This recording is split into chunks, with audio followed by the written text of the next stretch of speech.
وما لنا ألا نتوكل على الله وقد هدانا سبلنا ولنصبرن على ما آذيتمونا وعلى الله فليتوكل المتوكلون. Kita mempelajari Allah memerintahkan untuk beriman, kita imani. Allah perintahkan yang ini jangan diimani, ya kita tidak imani. Allah ajarkan melalui lisan Nabi Muhammad, khurafat jangan diimani. Khurafat itu meyakini sesuatu sebagai sebab, tetapi gak ada buktinya kalau itu sebagai sebab. Tidak dibuktikan dalam syariat dan tidak dibuktikan dalam pembuktian ilmiah. Burung gagak lewat, wah sial nanti ini. Takdir sudah Allah Subhanahu wa ta'ala tuliskan bagi masing-masing kita. Wah ini jadi hari sialku. Ini kan keyakinan-keyakinan batilnya orang-orang jahiliyah dahulu. Dia menyangka dirinya itu sial, menyangka dirinya beruntung oleh suatu sebab yang Allah tidak izinkan hal tersebut sebagai suatu sebab. Nah harusnya ini yang menjadi tujuan kita belajar agama ini. Karena Nabi di dalam dakwahnya ini yang diingatkan apa? Tujuan akhir. Tujuan akhir kelak kalian mati. Jadi setelah mati ini gitu loh, apa sih yang manfaat buat Anda gitu.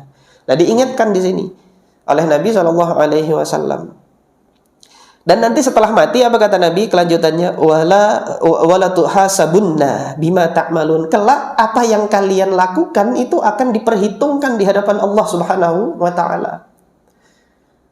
Anda melakukan kejahatan, Anda melakukan kebaikan, Allah tidak akan pernah lengah dari itu gitu kan. La ta'khudhuhu sinatu wala naum.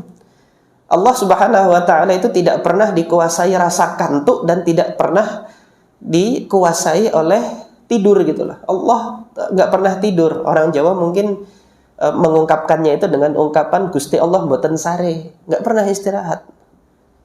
Wa fi qaulin dalam kalam Allah yang lain, kullu yaumin huwa fi sya'n. Allah Subhanahu wa taala tiap hari itu memperhatikan kita, setiap saat memperhatikan kita, nggak istirahat. Artinya setiap detik yang kita lakukan kelak nanti akan dipertanggungjawabkan di hadapan Allah Subhanahu wa taala. Di sini Nabi mengingatkan. Maka kalau nanti perhitungannya itu ternyata lebih banyak yang buruk dan nanti juga perhitungannya itu menghasilkan yang baik itu lebih banyak, Allah ridho terhadap hamba tersebut, maka Rasulullah menyampaikan di akhir nanti tujuan akhir hanya ada dua tempat. Wa innahal jannah abadan. Nanti setelah dihisab itu entah dia masuk surga selama-lamanya, awin nar abadan, atau neraka selama-lamanya. Maka diperingatkan di sini. Di sini Nabi SAW sudah sampaikan, bersegeralah Abu Talib menyampaikan. Faqala Abu Talib, ma ahabbu ilaina muawanatuka. Sungguh yang paling kita cintai, ma ahabbu ini ungkapan untuk menyatakan sesuatu yang paling gitu. Sungguh yang paling kita cintai ini adalah memberikan pertolongan kita kepada engkau wahai Muhammad. Wa aqbalna linasihatika. Sungguh kita sudah menerima apa nasihat-nasihat yang engkau sampaikan ini. Wa asyaddu tasdiquna li hadithika. Dan sungguh pembenaran kami terhadap apa yang engkau sampaikan ini, sungguh kami membenarkan, mengiyakan, tidak mendustakan, kami membenarkan.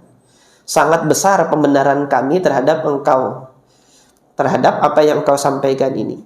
Wa haula'i banu abika mujtami'un. Ini orang-orang ini yang hadir ini adalah anak keturunan kakek moyang engkau, ayah-ayah engkau gini kan. Wa innama ana ahaduhum, dan saya adalah salah satu dari mereka. Ghaira anni asra'uhum ila ma tuhib. Hanya saja di sini saya sampaikan saya adalah orang yang paling bersegera untuk mendukung apa yang engkau inginkan ini, apa yang engkau senangi, yang engkau cintai, untuk menyampaikan ajaran ini, untuk menyampaikan maksud dari tujuan dakwah Anda. Saya orang yang paling pertama untuk menyambut itu dari keluarga-keluargamu ini, kata Abu Talib. Famdi lima umirta bihi. Lanjutkan apa yang telah diperintahkan kepada engkau. Wallahi, demi Allah, la azalu ahutuka wa amna'uka. Sungguh aku masih akan mengelilingi Anda dan melindungi Anda. Ghaira anna nafsi la tutawi'uni ala firaqi dini Abdul Muttalib. Hanya saja jiwaku ini, kata Abu Talib, belum kuasa untuk meninggalkan agamanya Abdul Muttalib. Jelas di sini. Dengan tegas Abu Talib menyatakan apa? Mendukung Nabi Muhammad SAW. Hanya saja beliau masih belum menerima dan mengimani Nabi Muhammad SAW. Kira-kira siapa yang ngomong habis ini? Ya iya, Abu Lahab. Abu Lahab langsung ngomong, hadhihi wallahi as-saw'ah. Demi Allah, ini adalah satu keburukan. Nah, ini orang kafir kok bilang wallah. Iya, kafir Quraisy dulu mengimani Allah dalam hal rububiyah, meyakini Allah sebagai pencipta, mengakui Allah sebagai yang berkuasa di alam semesta ini. Tapi pada saat mengibadahinya, di sini mereka menyekutukan Allah, gitu loh. Nah, di situ tugasnya Nabi Muhammad untuk menyampaikan kepada kaum Arab, kesalahan Anda ini dalam hal peribadatan, dalam hal meyakini Allah yang memiliki kuasa, pencipta, itu sudah benar, gitu. Yang salah di sini ketika Anda tidak memenuhi tugas Anda sebagai hamba, yaitu hanya menyembah dan mengibadahi Allah semata dan meninggalkan ibadah kepada selain Allah. Itu tugas Nabi Muhammad dan tugas para nabi terdahulu, memperbaiki tauhid uluhiyahnya, tauhid ibadahnya yang diperbaiki. Tauhid rububiyahnya udah benar, gitu.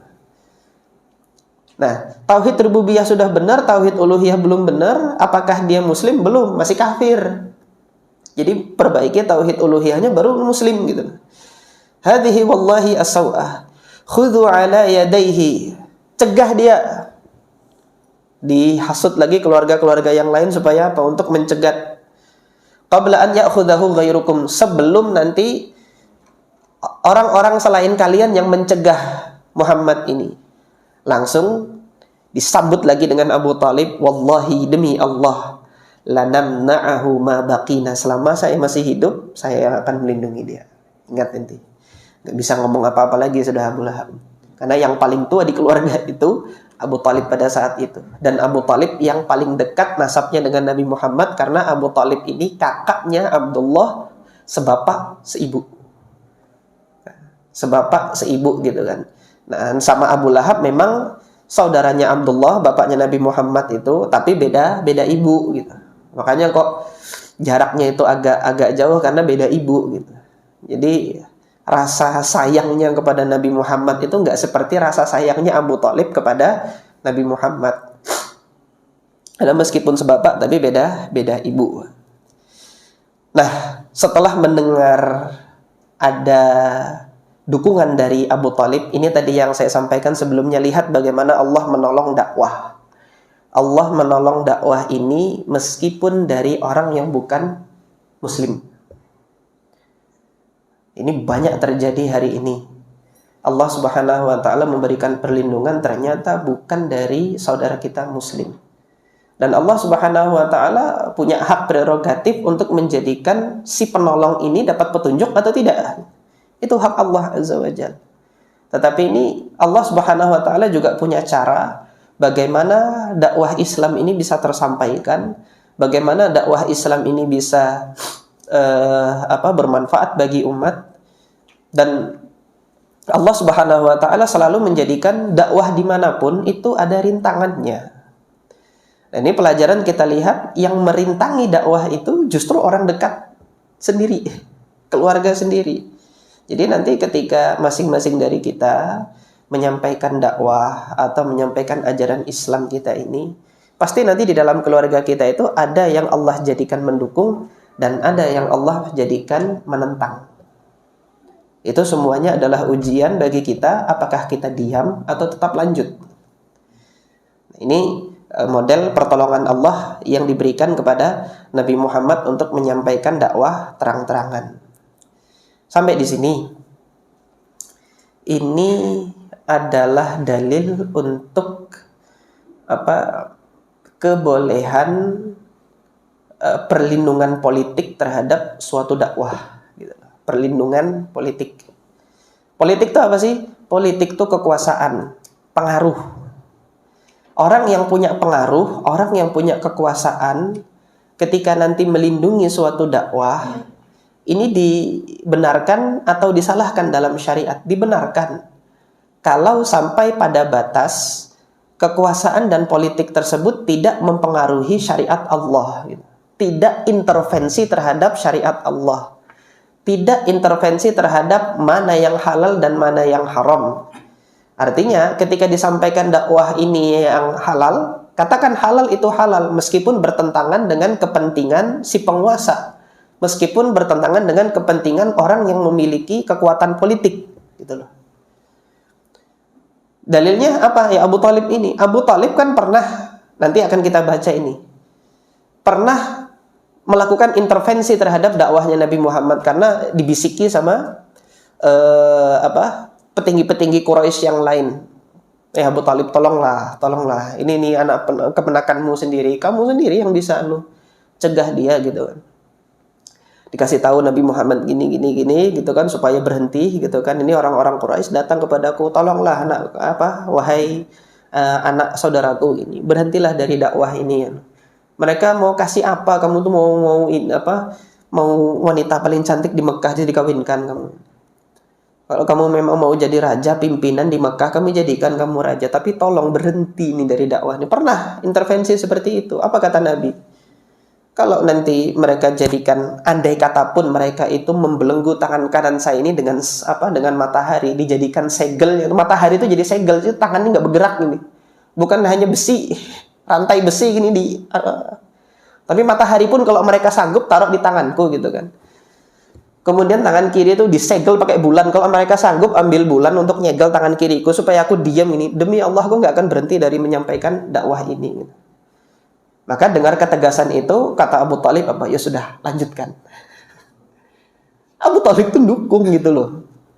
Dukung. Cuma bisikan dari Quraisy ini ya ternyata nggak kuasa juga Abu Thalib. Di sini kita bisa ambil pelajaran bahwasanya siapapun yang mau mendukung dakwah silahkan. Tapi kalau intervensi, mohon maaf. Mohon maaf. Yang Allah halalkan, saya halalkan. Yang Allah haramkan, saya haramkan. Yang tidak ada ketegasan halal dan haramnya, kita berhati-hati. Gitu loh. Itu yang namanya syubhat. Kita berhati-hati. Tetapi untuk menjadikan sesuatu yang tidak haram, terus kita katakan haram, itu konsekuensinya di akhirat nanti ya. Padahal sesuatu tersebut tidak pernah Allah haramkan, tetapi kita menyampaikan itu diharamkan gara-gara untuk kepentingan segolongan orang saja. Nah ini nggak benar yang seperti ini. Nah ini Nabi Muhammad demikian tegasnya dalam menyampaikan risalah kenabiannya. Nah setelah dapat dukungan politik dari Abu Thalib ini, apa yang dilakukan oleh Nabi Muhammad? Ala Jabalis Safa. Rasulullah naik ke atas bukit Safa. Apa yang disampaikan? Wa ba'dama ta'akkada an-nabiy sallallahu alaihi wasallam min ta'ahudi Abi Thalib bihimayatihi. Setelah Rasulullah sudah meyakini bahwasanya ada dukungan secara politis dari pamannya sendiri, karena pamannya punya pengaruh di tengah-tengah masyarakat Mekah pada saat itu. Wa huwa yuballighu an rabbih, dan Rasulullah terus menyampaikan apa yang datang dari Rabb-nya, dari Allah Azza wa Jal. Qama yauman 'ala Safa. Maka suatu hari Rasulullah memberanikan diri untuk berdiri di atas bukit Safa. Fasaraha, maka menyuarakan secara lantang, ya sabahah. Fajtama'a ilaihi butunu Quraisy, diserukan, wahai sabahah, wahai kaum yang ada di pagi hari ini, ayo berkumpullah. Maka berkumpullah qabilah-qabilah dari Quraisy. Fada'ahum ila tauhid wal imani bi risalatihi wa bil yaumil akhir. Didakwahilah mereka kepada tauhid penyembahan Allah tadi, jangan sembah selain Allah. wal imani bi risalatih, dan didakwahkan kepada iman terhadap risalahnya. Ini syahadat Muhammad Rasulullah itu. Tadi yang tauhid itu syahadat la ilaha illallah. Kemudian wabil yaumil akhir, dan iman kepada hari akhir. Di sini ada suatu riwayat yang dibawakan oleh Al-Imam Al-Bukhari yang menceritakan penggalan dari kisah ini. Qala Asy-Syaikh Shafiyur Rahman Al-Mubarakfuri, laqad rawal Bukhari tarafan min hadhihi al-qissah 'an Ibnu Abbas. Al-Imam Al-Bukhari meriwayatkan penggalan dari kisah ini dari Abdullah ibn Abbas, sebagian dari penggalannya ini. Qala lamma nazalat wa anzir 'ashiratakal aqrabin. Setelah turun kalam Allah, berilah peringatan kepada keluarga dekatmu. Sa'adan Nabi sallallahu alaihi wasallam 'ala Safa. Rasulullah sallallahu alaihi wasallam naik ke bukit Safa. Faja'ala yunadiya Bani Fihr. Beliau memanggil wahai Bani Fihr. Bani Fihr itu ya Quraisy. Quraisy itu anak-anaknya Fihr semuanya. Wa ya Bani Adi. Wahai Bani Adi. Bani Adi ini salah satu keturunan Fihr juga. Li butuni Quraisy, salah satu batan dari butun Quraisy. Batan itu subqabilah. Subqabilah yang lebih kecil dari qabilah besar. Itu diantaranya adalah Bani Adi. Hatta ijtama'u, sampai nanti perwakilan dari masing-masing subqabilah Quraisy itu berkumpul. Faja'ala ar-rajulu idza lam yastati' an yakhruja arsala rasulan liyanzura mahu. Sampai-sampai di sini, kalau ada dari suatu qabilah itu tidak bisa keluar untuk menyambut panggilannya Nabi Muhammad, dia mengutus wakil untuk menyaksikan apa sih yang terjadi, untuk apa kok ini tiba-tiba Muhammad menyuruh untuk memanggil masing-masing dari qabilah ini. Faja'a Abu Lahab wa Quraisy. Datang pula ketika itu Abu Lahab dan Quraisy. Faqala ara'aitakum law akhbartukum anna khailan bil wadi turidu an tughira 'alaikum akuntum musaddiqiyah. Sebelum Rasulullah sampaikan, Rasulullah tanya dulu sama orang-orang Quraisy ini. Apa pendapat kalian? Kalau saya andai kata saya kabarkan saya kabarkan bahwa nanti bahwasanya ada sekelompok pasukan di balik lembah sana hendak menyerang Anda, hendak menyerang kalian, hendak membinasakan kalian. Kalian percaya apa enggak kalau saya sampaikan itu? Apa kata orang-orang Quraisy? Qalu na'am, iya, kita percaya. Kenapa? Ma jarabna 'alaika illa sidqa. Kami tidak pernah mendapati Anda selama ini sampai 40 tahun ini pernah sekalipun berdusta, enggak pernah. Engkau ini jujur terus. Jadi andai kata nanti disampaikan yang begini, kami percaya. Nah, ini makanya nanti kita akan lihat pada peristiwa pertempuran Badar, Umayyah ibn Khalaf itu yang jadi majikannya Bilal. Ketika dikabarkan oleh sahabatnya Sa'ad ibn Mu'adz, kamu akan mati, ya. Itu kan Umayyah bin Khalaf, kamu akan mati. Muhammad mengatakan kamu akan mati. Sudah merinding bulu kuduknya, kemudian gak karu-karuan itu keadaannya, takut gitu. Muhammad yang ngomong gitu, saya mau mati gitu kan. Iya Muhammad, Rasulullah qala bihi, Rasul kami mengatakan begitu. Mesti akan terjadi ini. Kata siapa? Kata Umayyah bin Khalaf. Karena Nabi Muhammad gak pernah berdusta. Akhirnya apa? Ketika saat itu bukan hanya Umayyah yang percaya itu gitu, istrinya juga. Pada saat terjadi pertempuran Badar, semua orang keluar untuk menyelamatkan hartanya. Umayyah nggak berani keluar karena Muhammad sudah mengatakan saya mati nanti nih. Habis itu Abu Jahal datang. Umayyah, ayo keluar ini. Nggak, aku di rumah aja. Bencong ente, banci, keluar. Karena malu dibilangi banci gitu kan, keluar Umayyah. Istrinya mengingatkan, bukannya Muhammad sudah mengatakan kamu mati gitu, kata istrinya. Istrinya juga percaya, iya ya, keluar apa enggak ya? Enggak jadi keluar. Baru Abu Jahal ya umumkan lagi sama orang, lihat nih orang enggak berani keluar, nih banci ini kan. Sudah hanya terpaksa keluar. Ketika sudah keluar bersama dengan 1.500 gitu kan. Ketika bersama dengan 1.500, ada dapat berita lagi dari Abu Sufyan, sudah dagangan kita udah selamat, kalian pulang aja. Maka 500 orang dari Bani Zuhrah pulang. Dari kabilah Bani Zuhra pulang, ya kan, kita kan keluar hanya untuk menyelamatkan barang dagangan. Ini dagangannya udah selamat kok. Udah kita pulang. Pulang 500. Umayyah mau pulang juga. Ada Abu Jahal lagi. Mau kemana ente? Nggak jadi ya. Ya akhirnya sampai apa? Sampai pada pertempuran Badar mati Umayyah. Ketemu sama Bilal. Bilal yang ditindih, nanti akan kita lihat bentuk penyiksaannya. Bilal yang ditindih pakai batu itu ketemu sama Bilal ketika pertempuran Badar. Kisahnya ini panjang dan ini salah satu dari lataif atau keunikan yang Allah Subhanahu wa taala jadikan di dalam apa yang Allah kehendaki terjadi itu, yaitu takdir Allah Subhanahu wa taala, suatu hal yang unik yang terjadi pada saat itu kan.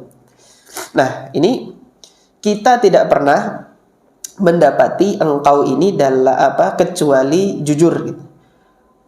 Qala fa inni nadhirun lakum baina yaday 'adzabin syadid. Setelah mendapatkan jawaban dari kaumnya bahwasanya kaumnya ini menyepakati bahwasanya Rasulullah tidak pernah berdusta, baru disampaikan kebenaran itu. Ketahuilah bahwasanya saya memperingati Anda akan suatu azab yang amat pedih nanti akan terjadi kalau Anda tidak beriman kepadaku, tidak beriman kepada Allah, tidak beriman kepada Rasulnya, tidak beriman kepada hari akhir. Anda akan disiksa dengan azab itu. Untuk yang kesekian kalinya, Abu Lahab lagi yang ngejawab, tabban laka sa'iral yaum, kecelakaan bagi Anda wahai Muhammad seluruh hari ini. Alihadza jama'tana, cuma untuk ini kita dikumpulin. Kata siapa? Abu Lahab. Waliyadzubillah, ini orang satu ini kemudian Allah hinakan. Maka Allah turunkan fanazalat tabbat yada Abi Lahab. Justru yang celaka itu adalah Abu Lahab. Akibat perbuatan dua tangannya itu. Kedua tangannya selalu menghalangi Nabi Muhammad dan mencela Nabi Muhammad SAW dalam setiap dakwahnya itu. Justru Anda yang celaka. Kalau Anda mengatakan Nabi Muhammad yang celaka, justru Anda yang celaka. Sudah Isya ya? Insya Allah kita cukupkan sampai di sini pelajaran kita untuk periode dakwah jahriyah ini baru sampai pada fase dakwah kepada keluarga dekat. Nah, nanti setelah dakwah kepada keluarga dekat, baru Rasulullah SAW menyuruhkan kepada seluruh penghuni Mekah, bukan hanya pada sub-sub qabilah Quraisy saja nanti. Insya Allah pada pertemuan yang akan datang kita lanjutkan. Mudah-mudahan Allah Subhanahu wa taala menerima amal soleh kita yang pada hari ini kita masih diberikan taufik untuk tafaquh fiddin, untuk mempelajari apa yang dahulu pernah terjadi di masa Nabi Muhammad SAW. Mudah-mudahan Allah menganugerahkan amal soleh bagi kita dari apa yang telah kita pelajari. Subhanakallahumma rabbana wa bihamdika asyhadu an la ilaha illa anta astaghfiruka wa atubu ilaik. Assalamualaikum warahmatullahi wabarakatuh.